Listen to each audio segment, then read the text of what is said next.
Hello, this is MBA Bites, our series about things you learn in business school and things you don't. I'm Vin Bittencourt, and our topic of today is people and political skills. Have you noticed that every organization is filled with a lot of talent, smart, dedicated people who at some point feel stagnated, while others who on the surface don't seem as bright, as dedicated, getting promoted and really moving up the corporate ladder? The difference is people and political skills.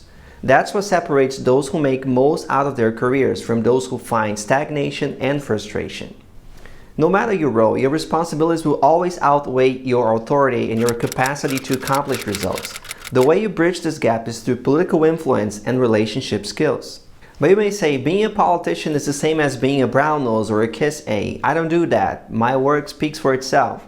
Are you sure? Because all evidence points to people and relationship skills as critical factors to find amazing opportunities in life, sometimes even more important than talent and dedication.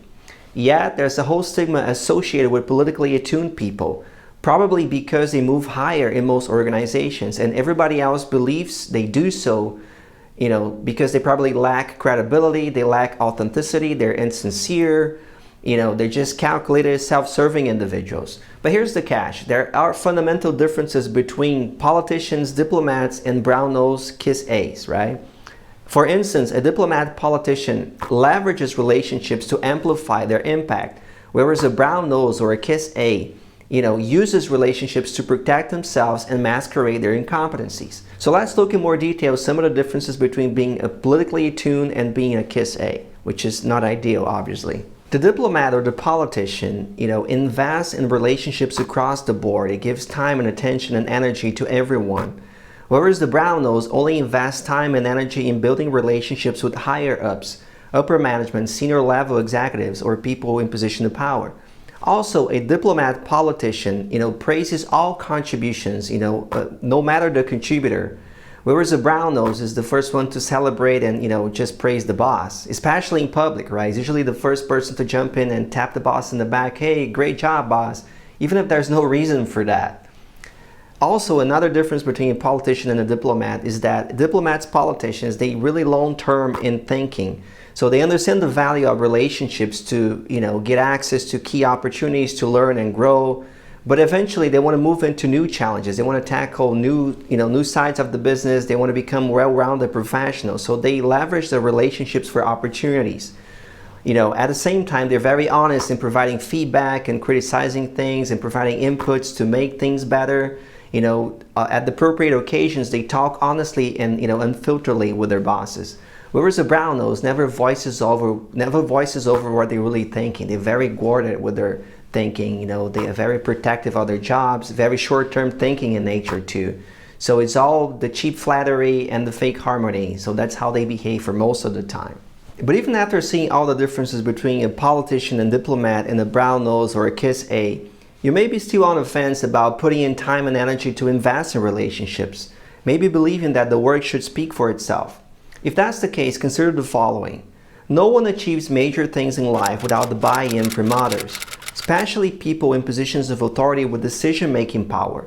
Hirings, promotions, coaching, training, development, it all comes down to relationships. Somebody always has to say yes to you, to your ideas, to your persona, to your intentions. And to get a lot more yeses in life, it's critical to build those mutually beneficial relationships, but also understand human nature.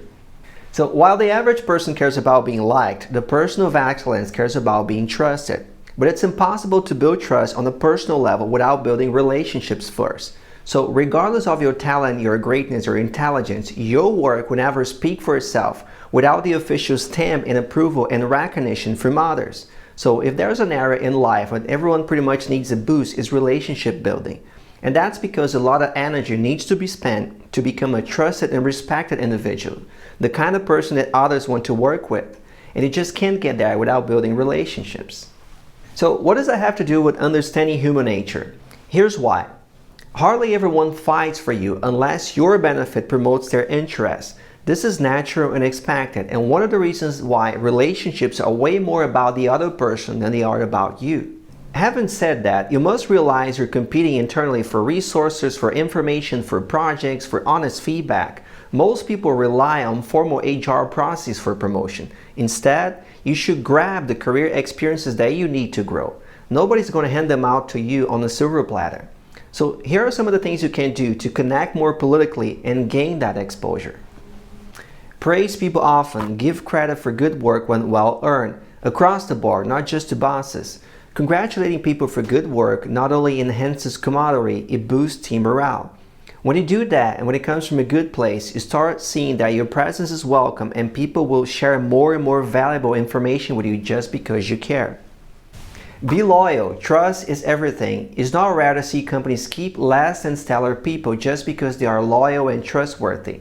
In fact, we live in a time where most people's professional careers will outlive the companies they work for. People are going to move around. So if you want a shot at a long, fulfilling career, invest time cultivating high-quality, integrity-based relationships. You never know what's going to happen, but we always have a network of people who knows you, who trust you, who are willing to work with you again.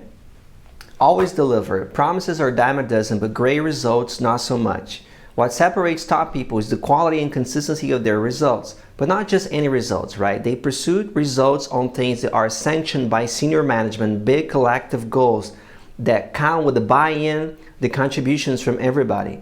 People who are not politically aware are always pursuing counterproductive things without being sanctioned by senior management. So they still deliver on results, but those are results disconnected from the grid, and sooner or later they end up losing support. So in the end, it's a combination between results and political awareness to see what are the real priorities, the things that have a bigger impact inside the company, inside a division, that promote the organization. To wrap things up, 3 soul-searching questions that you should ask yourself to set the stage for higher quality relationships and better projects. 1. Are you constantly trying to learn new things at work? 2. Have you asked for a mentor yet?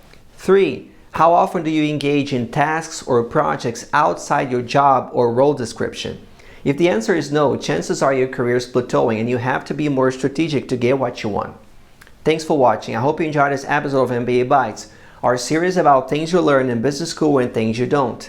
Please subscribe so you don't miss our insights on money, business, career. I'm Vin Bittencourt and I see you next time.